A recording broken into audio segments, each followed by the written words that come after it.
hear what the Prime Minister, Mr. Atal Bihari Vajpayee, has to say at the UN General Assembly.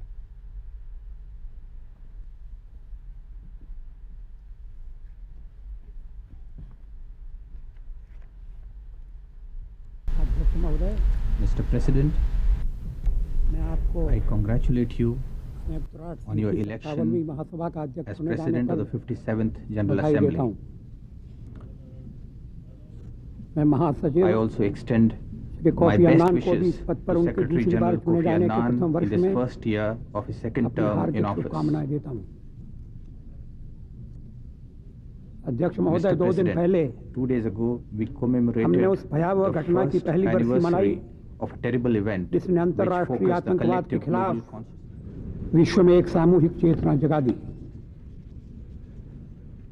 आतंकवाद 11 सितंबर को ही शुरू नहीं हुआ था। उस दिन तो उसने विश्व स्तर पर अपने अस्तित्व का डंका बजाया था। उसने ये साबित कर दिया कि उसके लिए दूरी और ताकत कोई मायने नहीं रखती। चूंकि भारत दशकों से आतंकवाद का शिकार होता रहा है, अतः हम अमेरिकी लोगों की पीड़ा को समझते हैं। भारत अमेरिकी लोगों की इस बात के लिए प्रशंसा करता है कि उन्होंने बड़े धैर्य और हिम्मत के साथ उस त्रासदी के दुष्परिणामों को झेला। हमने आतंकवाद के स्रोत पर जवाबी हमला करने के अमेरिका के साहस निर्णय का समर्थन किया है। अंतर्राष्ट्रीय समुदाय ने आतंकवाद से निपटने और उसके स्रोतों को बंद करने के लिए विश्व स्तर पर प्रयास करने हेतु कुछ सामूहिक निर्णय लिए हैं। संयुक्त राष्ट्र सुरक्षा परिषद का प्रस्ताव 1373 इन निर्णयों का सार देता है। परिषद की आतंकवाद विरोधी समिति को जानकारी एकत्र करने तथा कानूनी सहायता देने के अलावा अब उन देशों पर निर्णयों पर भी अमल करने के लिए जोर डाला जाना चाहिए जो आतंकवाद को आयोजित कर रहे हैं और आतंकवादियों को पनाह, धन, शस्त्र और प्रशिक्षण दे रहे हैं। हमारे दक्षिण एशियाई क्षेत्र में पिछले कुछ महीनों से परमाणु ब्लैकमेल राज्य आयोजित आतंकवाद के तर्कश में एक नए तीर के रूप में उभर कर सामने आया है। इस तरह की भयावह धमकियां दी जा रही थी कि सीमा पार से आतंकवाद को समाप्त करने के लिए भारत द्वारा की गई कार्रवाई का जवाब परमाणु अस्त्र का प्रयोग करके दिया जाएगा। इस प्रकार के खुल्लम खुल्ला परमाणु आतंकवाद के सामने झुकने का अर्थ होता 11 सितंबर की त्रासदी के कड़वे सबक को भूल जाना। जहाँ तक भारत का संबंध है, हमने ये बात बार बार स्पष्ट की है कि हम युद्ध नहीं चाहते, चाहे वो पारंपरिक युद्ध हो अथवा कोई और। नहीं, हम किसी का कोई क्षेत्र चाहते हैं, लेकिन हर भारतीय की यह इच्छा है कि सीमा पार से आतंकवाद बिल्कुल बंद होना चाहिए, क्योंकि हजारों इसने निर्दोष लोगों की जानें ले ली हैं और संपूर्ण पीढ़ी को सामान्य आर्थिक और सामाजिक कार्यकलापों के साथ शांतिपूर्वक जीवन यापन करने के अधिकार से वंचित कर दिया है।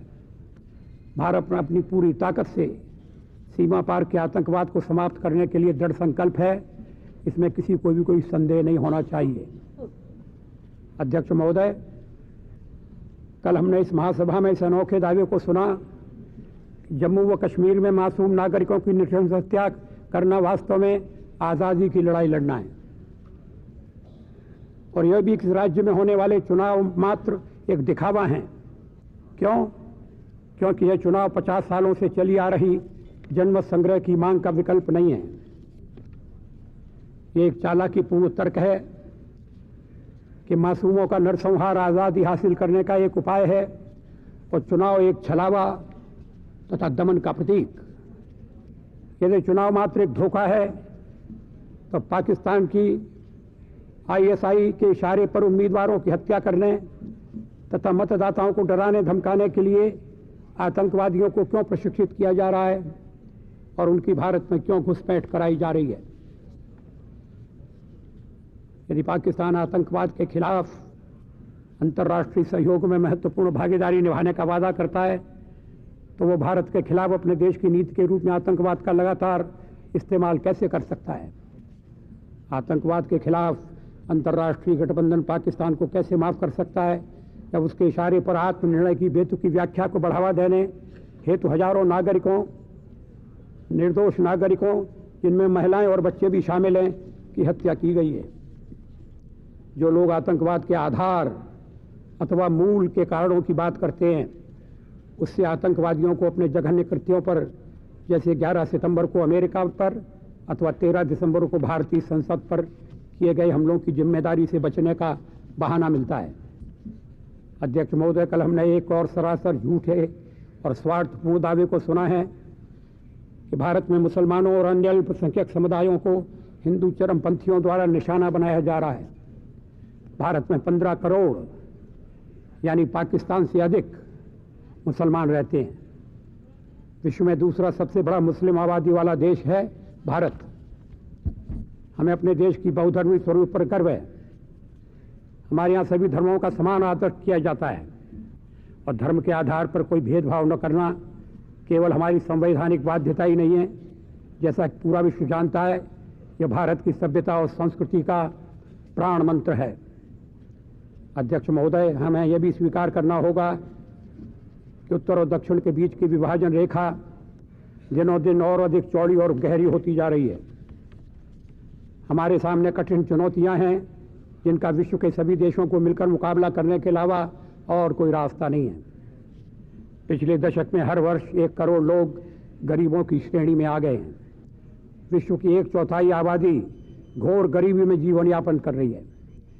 यदि हमें सन 2015 तक भुखमरी को आधा करने के विश्व खाद्य शिखर सम्मेलन के लक्ष्य को प्राप्त करना है तो हमें गरीब देशों में प्रतिवर्ष 24 अरब अमेरिकी डॉलर निवेश हेतु जुटाने होंगे। लगातार व्यापक गरीबी, वो भी ऐसे समय में जब अकूत संपत्ति समाज के एक छोटे से वर्ग में सिमट कर रह गई है, बिल्कुल ही स्वीकार नहीं है। 21वीं सदी में हमारे पास वे सभी साधन मौजूद हैं जिनसे बीती सदियों की इस दुखद कटौती का अंत किया जा सकता है। यदि कमी किसी बात की है तो वह है विकासशील देशों, विशेषकर बहुत ही कम विकसित देशों की विकास संबंधी न्याय संगत जरूरतों को ईमानदारी और तेजी से पूरा करने के लिए विकसित देशों में राजनीतिक इच्छा शक्ति की। विकास के ये पहले ही एक भयावह तस्वीर थी, किंतु विश्व में हो रहे जलवायु परिवर्तन ने इसे और अधिक विकराल बना दिया है। इस बदलाव से सबसे अधिक गरीब लोग ही प्रभावित होंगे, जबकि इसमें उनका योगदान सबसे कम है। यूरोप में हाल ही में आई बाढ़ और जंगलों में लगी आग इस बात की पूर्व चेतावनी है कि केवल एशियाई और अफ्रीकी देश ही बिगड़ते पर्यावरण के प्रकोप से शिकार नहीं है। पृथ्वी के वातावरण और जैविक क्षेत्र की कोई राष्ट्रीय सीमाएं नहीं होती। विश्व समुदाय के समक्ष एक कड़वा विकल्प है, या तो हम तत्काल पर्यावरण की रक्षा करें या बदतर प्राकृतिक आपदाएं झेलने के लिए तैयार हो जाएं। इस महीने के शुरू में सतत विकास पर जोहान्सबर्ग में आयोजित शिखर सम्मेलन में गरीबी, व्यापार, पर्यावरण के साथ साथ राष्ट्रीय, अंतर्राष्ट्रीय और कॉरपोरेट शासन और विश्व स्तर पर वित्त उपलब्धता के बीच जो संबंध है उस पर चर्चा हुई थी। इस शिखर सम्मेलन में कुछ उत्साहजनक परिणाम उभर कर सामने आए, लेकिन ये हमारे समय की मांगों के हिसाब से काफ़ी कम है। मनुष्य के विकास की जरूरतों को टुकड़ों में नहीं अपितु उसकी समग्रता में समझना और उनकी पूर्ति करना अत्यावश्यक बन गया है। ये खेद की बात है कि मानवीय विकास के राजमार्ग बेतरतीब भौतिकवाद और उपभोक्तावाद के कारण अवरुद्ध हो गए हैं। अधिकांश राजनीतिक, आर्थिक और सामाजिक कार्यकलापों में मानवीय मूल्य मूक दर्शक बनकर ही रह जाते हैं। हमारी भौतिक और गैर भौतिक जरूरतों के बीच इस असंतुलन का परिणाम मानव जाति के लिए कभी भी सुखद नहीं हो सकता। इसके विपरीत करुणा, सहानुभूति, सहयोग और अन्य मानवीय मूल्यों की प्राथमिकता देकर हम अपनी धरती की प्रत्येक समस्या का निश्चित रूप से समाधान कर सकते हैं। आज मानव जाति विकास के आर्थिक, सामाजिक, राजनीतिक, पर्यावरणीय और आध्यात्मिक आयामों के बीच सामंजस्य करने की गुहार कर रही है। इस कार्य के लिए राष्ट्रों और समुदायों के बीच बहुत ही घनिष्ठ सहयोग होना चाहिए।